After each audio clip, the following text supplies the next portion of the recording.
Hello student, welcome to student study point. मैं Afroz sir आप लोग को स्वागत करता हूं और मैं आज आप लोग को इतिहास का चैप्टर नंबर 4 जिसमें हम लोग भारत में राष्ट्रवाद को पढ़ रहे हैं। आज हम लोग बात उसी को आगे बढ़ाते हुए और बात करेंगे खिलाफत आंदोलन की। हम लोग बात करेंगे कि खलीफा कौन होते थे और जब प्रथम विश्व युद्ध में तुर्की की हार होती है तो जगह जगह जो है वो कई देशों में जो है इसकी प्रतिक्रिया आने लगती है। जो मुस्लिम जगत के लोग होते हैं वो इसका विरोध करने लगते हैं। और हम लोग ये भी देखेंगे कि इस असहयोग आंदोलन को महात्मा गांधी का सहयोग क्यों मिलता है और इस असहयोग आंदोलन में क्यों लिया जाता है। इन सब हम लोग बातों पर बात करेंगे और कुछ तथ्यों पर बात करेंगे जो एग्जामिनेशन पॉइंट ऑफ व्यू से बड़ा ही इम्पोर्टेंट हो जाता है। खास करके जो ऑब्जेक्टिव क्वेश्चंस होते हैं, अगर हमारी वीडियो आप लोग देख लेते हैं तो ऑब्जेक्टिव क्वेश्चन छूटने की कोई चांसेस तो होती ही नहीं है। और दूसरी बात है, जब आपको उस टॉपिक पर लिखना होता है तो आपके पास बहुत सारे तथ्यों की जानकारी होती है जिससे आप उस पर आसानी से लिख सकते हैं। चलिए हम लोग बात करते हैं खिलाफत आंदोलन की। आज हम लोग बात करेंगे खिलाफत आंदोलन। देखिए, प्रथम विश्व युद्ध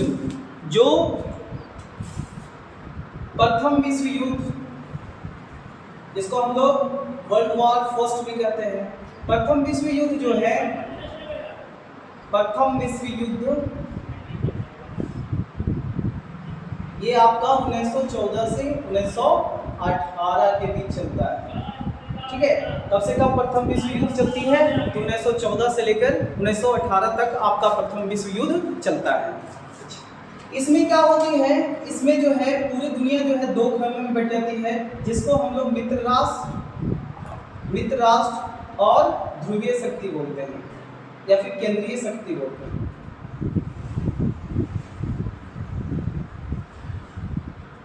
ठीक है, इसमें दो में बढ़ जाता है।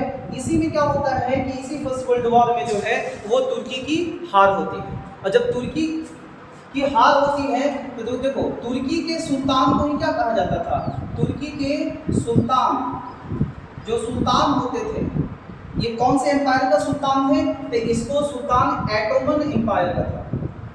ऑटोमन एम्पायर के नाम से जाना जाता है।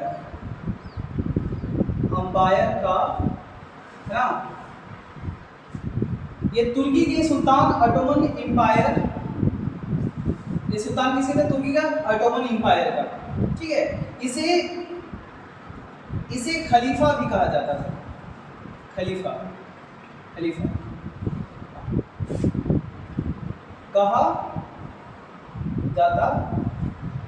और खलीफा जो होते थे वो एक इस्लामिक नेता होते थे। अगर वो किसी तरह की बातों को कहता था तो पूरे इस्लामिक जगत में लोग उनकी बातों को मानते थे। तो खलीफा जो होते थे एक इस्लामिक नेता होते थे। खलीफा एक इस्लामिक और बोल सकते हैं एवं पवित्र नेता होते थे। अच्छा, इनको जो है कहा जाता है ना कि इनको पैगंबर के बाद जो है सबसे ज़्यादा पवित्र इनको माना जाता था। अब इसमें क्या हुआ कि फर्स्ट वर्ल्ड वॉर में जब प्रथम विश्व युद्ध में जब तुर्की की हार होती है तो उससे क्या होता है कि सेवर्स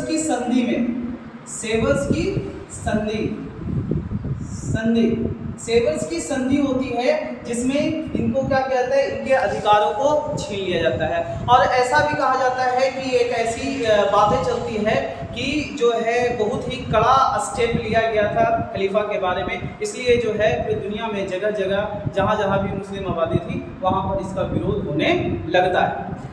और ये विरोध जो है वो भारत में भी देखने को मिलता है और ये विरोध जो है वो साम्राज्यवादियों के खिलाफ हो जाता है। और फिर जो है इसको इसलिए हम लोग पढ़ रहे हैं कि फिर ये एक राष्ट्रीय आंदोलन में मदद करता है, यानी ये जाकर मिल जाता है आपके असहयोग आंदोलन से। तो देखिए यहाँ पे क्या होता है, और एक मैंडेट पद्धति आती है जिसमें क्या किया जाता है, जो अरब देश होते हैं जैसे सीरिया और इराक, उसे भी जो है वो ब्रिटेन क्या करता है अपने अधिकार में ले लेता है। तो यहाँ क्या होता है कि बॉम्बे में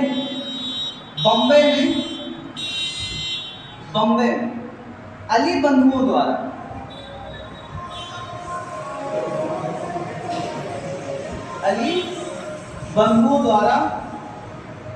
द्वारा एक खिलाफत कमेटी का गठन होता है। एक खिलाफत कमेटी का गठन होता है, ठीक है, जो जिसका मतलब ये काम था कि इसको मतलब विरोध करना था, जो खलीफा के साथ जो स्टेप लिया गया था उसका विरोध करना था। तो देखिए ये बम्बई में जो है वो 1919 में 19 थी, आप ये डेट भी याद रखिएगा, एग्जाम में आते हैं। तो 1919 में ही जो है वो बम्बई में अली बंधुओं द्वारा, जिनका नाम आप लोग याद रखिएगा या तो फिर आप लोग नोट कर लिए, नाम था हैदर अली और शौकत अली। फिर जगह जगह जो है, पटना में भी जगह जगह जो है वो खिलाफत कमेटी का गठन होता है और अंग्रेजों के खिलाफ जो है वो आंदोलन शुरू हो जाता है। इसी दौरान 1919 में ही ज्वाइंट सेशन होती है आपका, कांग्रेस का और मुस्लिम लीग का ज्वाइंट सेशन होता है। ज्वाइंट सेशन किसका होता है? तो कांग्रेस का और मुस्लिम लीग, ठीक है, मुस्लिम लीग और कांग्रेस का, दोनों का जो है वो ज्वाइंट सेशन होता है कांग्रेस का। याद रखिएगा कि कांग्रेस की अध्यक्षता कौन कर रहे थे? तो AM अंसारी कर रहे थे, और मुस्लिम लीग की अध्यक्षता जो है वो कौन कर रहे थे? तो हकीम अजमल खान कर रहे थे, ठीक है। और ये क्या है कि ये 17 अक्टूबर 1919 को 17 अक्टूबर 1919 को जो है ये क्या है कि ज्वाइंट सेशन में जो है खिलाफत आंदोलन के लिए ये जो है सहमति बन जाती है और ये इसको पारित कर लिया जाता है, ठीक है। इसी दौरान गांधी जी इस इंतजार में बैठे हुए थे कि ऐसा मौका कब आता है, ऐसी मौका का जो है वो तलाश कर रहे थे, क्योंकि आपको याद है कि 1919 का जो रॉलेट एक्ट हुआ था, हालांकि एक पैमाना था, बड़ा पैमाने पर हुआ था,